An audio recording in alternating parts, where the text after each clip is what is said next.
विस्तार से जरा समझाइए। जी देखिए, श्री बजरंग सेना ने एक पीआईएल सुप्रीम कोर्ट के अंदर मेरे ही द्वारा फाइल करवाया है और उस पीआईएल में यही मांग किया गया है कि जो गौ माता है, जिनको हिंदू सनातन धर्म में बहुत ज़्यादा मान्यता है और 33 करोड़ देवी देवता उनके अंदर समाहित वास करते हुए माना जाता है, का केस डिस्कशन किया जा रहा था जिसमें सेम सेक्स को अलाउ किया गया। उसमें कॉन्स्टिट्यूशनल बेंच ने माना था कि ये क्रूएल्टी हम पशुओं के लिए अलाउ नहीं कर रहे हैं, सिर्फ मानव में, और वो भी कंसेंट के साथ ऐसी एक्टिविटी कर सकते हैं।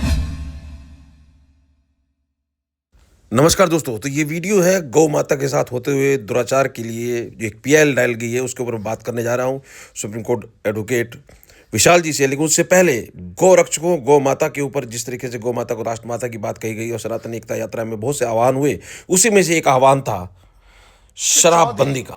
अभिषेक ठाकुर, यदि हम हिंदू धर्म के लिए लड़ ना पाए, आगे बढ़ ना पाए, तो जो लड़ रहा है उसके साथ खड़े जरूर हो जाएं। जी हाँ दोस्तों, तो इसीलिए मैं इस घटना के बाद जब उन्होंने जो वाइन की दुकान बंद कराई थी, मैं वहाँ गया भी था और मैंने वीडियो शेयर भी की है।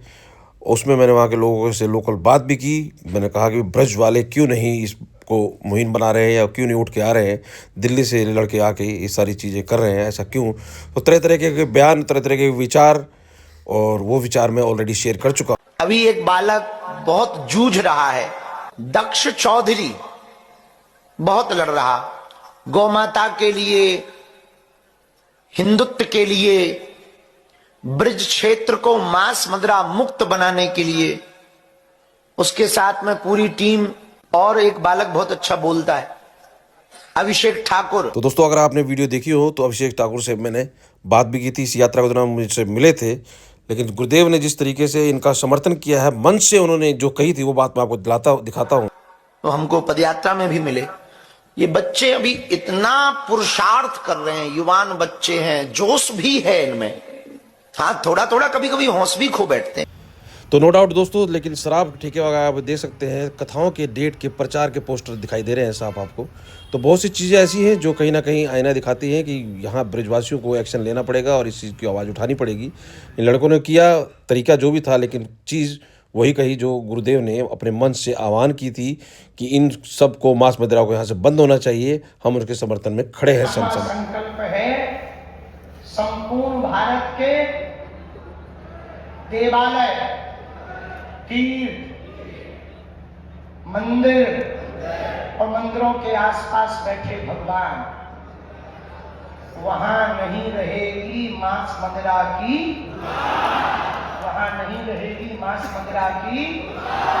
ये पांचों जो भी कार्य करें, यदि आप हमारे धाम पर आकर के बताएंगे, हम आपके लिए हर वर्ष एक 15 दिन का सत्र धाम पर रखेंगे और आपके कदम से कदम मिलाकर चलेंगे।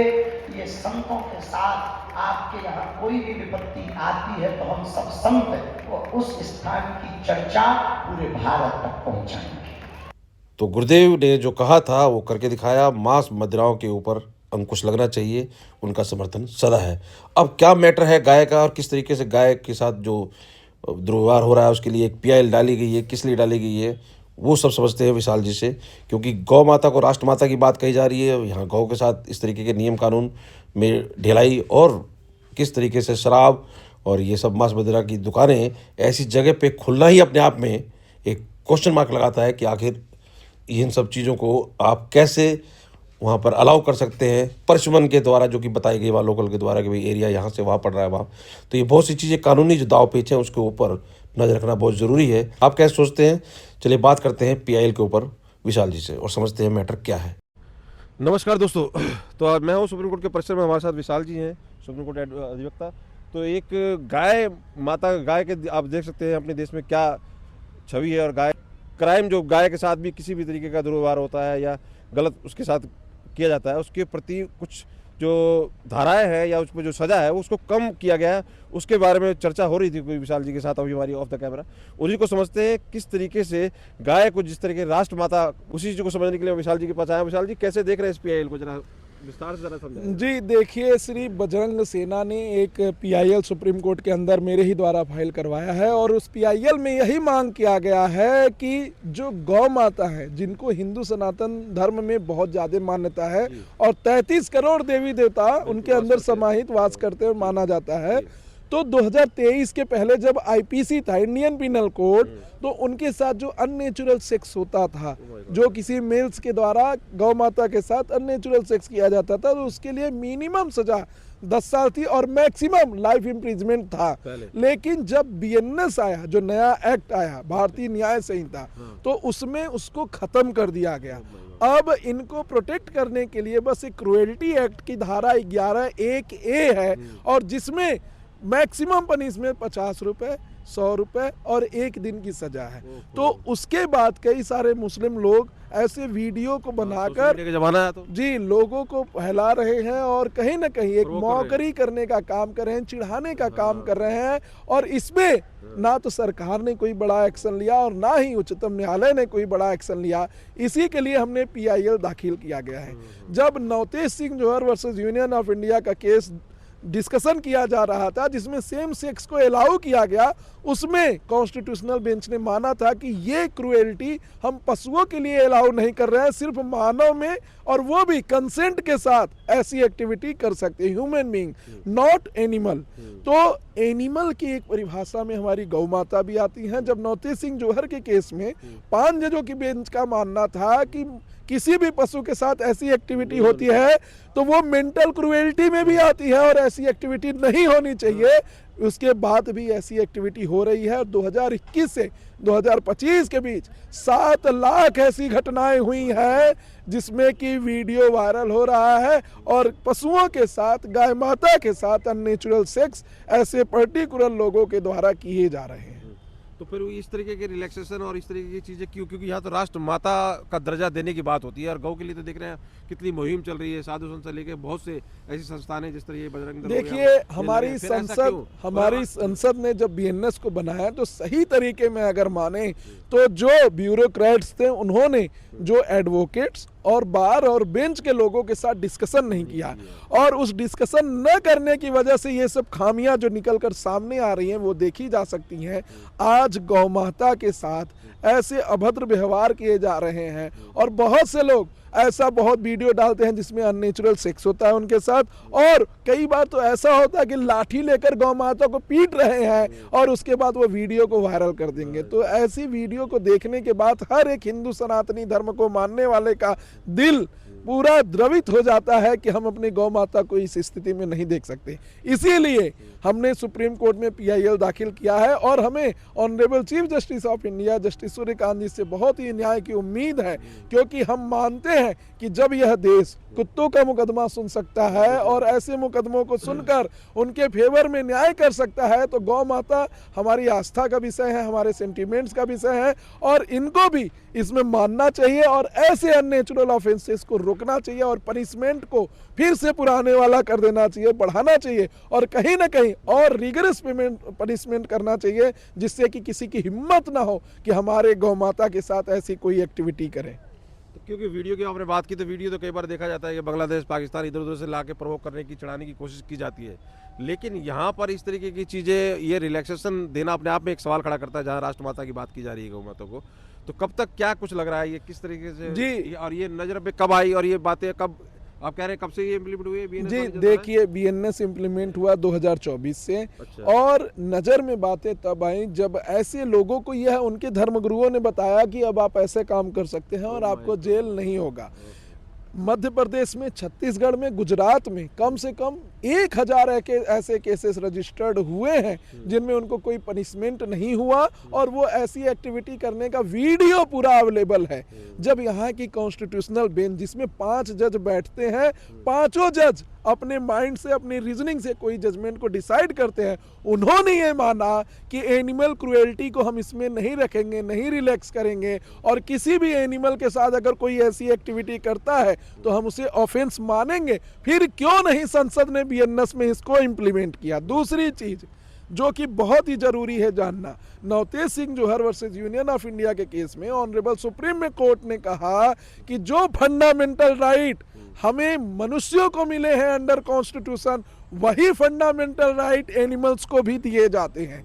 तो कहीं ना कहीं article 14 right to equality, article 21 right to life with dignity, ये भी है पशुओं को भी, और इसके कुछ एक्सेप्शंस हैं। और इस राइट्स को जब आप देते हैं तो आप ऐसी कैसे एक्टिविटी कर सकते हैं, क्योंकि बहुत सारा रिसर्च है फॉरेन का, नेचर पब्लिकेशन का बहुत सारा रिसर्च है जिसमें माना गया है कि जो अगर कोई क्रुएल्टी करता है, फिजिकल क्रुएल्टी किसी पशु के साथ, तो उसके ऊपर उसको मेंटल क्रुएल्टी के रूप में भी देखना चाहिए, क्योंकि उनके भी मानसिक स्तर पर बहुत आघात पहुंचता है। तो जब हम ऐसा डिस्कशन कर रहे हैं और उसके बाद भी हम अपने पशुओं को प्रोटेक्ट नहीं कर रहे हैं, गौ माता को प्रोटेक्ट नहीं कर रहे हैं, तो ये बहुत ही दुर्भाग्यपूर्ण है। हमें चाहिए कि संसद और सुप्रीम कोर्ट मिलकर इसका कोई रास्ता निकालें।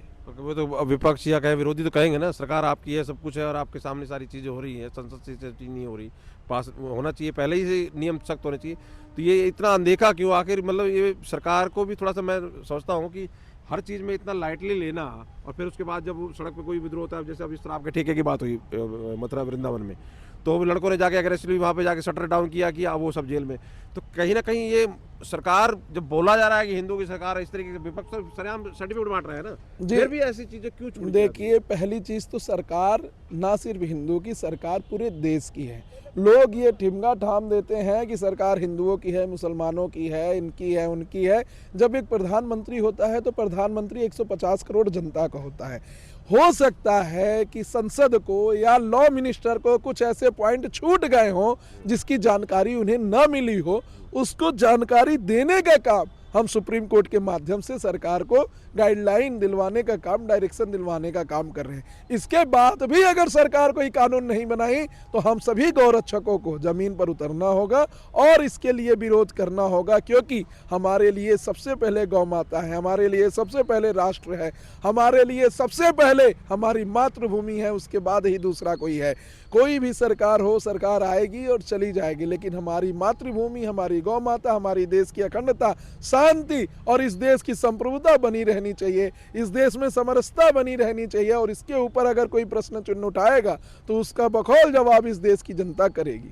मैं जो बात कही हिंदुओं की सरकार, मतलब जो विरोधियों की लाइन है कि भाई सरकार आपका, प्रधानमंत्री आपका, सिस्टम आपका, फिर भी हिंदू डरा हुआ, मैंने उस लाइन के ऊपर ये लाइन कही थी। खैर, तो ये आपको क्या लग रहा है, कब तक डिसीजन आ जाएगा, कब तक इसके ऊपर कुछ हो रहेगा? मुझे लगता है कि आने वाले 1-2 सप्ताह में ऑनरेबल सुप्रीम कोर्ट जल्द ही कुछ ऐसा बहुत बढ़िया डिसीजन देगी जिससे कि हम सभी लोग खुश होंगे, और ऐसे डिसीजंस को मानने का काम पूरे सनातनी करेंगे, क्योंकि सनातन धर्म में ही कहा गया है कि जब आप अंतिम समय में जाते हैं तो गौ लोक जाने की कामना रखते हैं, और मरने के पहले हर आदमी चाहता है कि एक गौ को दान करे। ये सनातन धर्म है। जिसकी बेटी ना हो वो भी कहते हैं गाय दान करके, जी, गाय दान करके वो दान को मान लिया जाता है, सेम इक्वल होता है।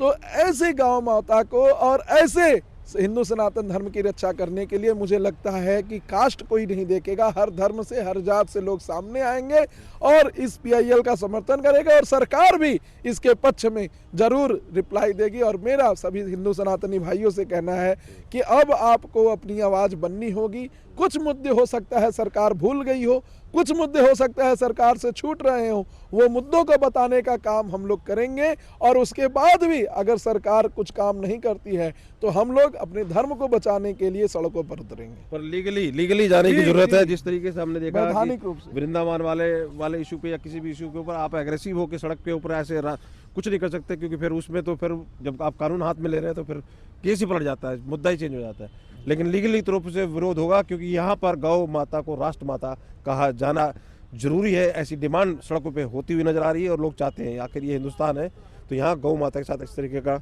व्यवहार, दुर्व्यवहार तो एक्सेप्टेबल होगा भी नहीं। हमारी नज़र बनी रहेगी। आज विशाल जी के पास इस मुद्दे का, विशाल जी के साथ यहाँ पे था तो इस मुद्दे की मुझे जानकारी मिली। मेरी कोई ऐसी तैयारी नहीं थी, इस बारे में मुझे कुछ जानकारी नहीं थी, लेकिन उन्होंने ये बात रखी और सारे पहलुओं के ऊपर राय दी अपनी। और किस तरीके से देख रहे हैं आप इस मुद्दे को, जरूर कमेंट करके बताएं और वीडियो को लाइक, शेयर और चैनल को सब्सक्राइब करना ना भूलें। बहुत बहुत धन्यवाद।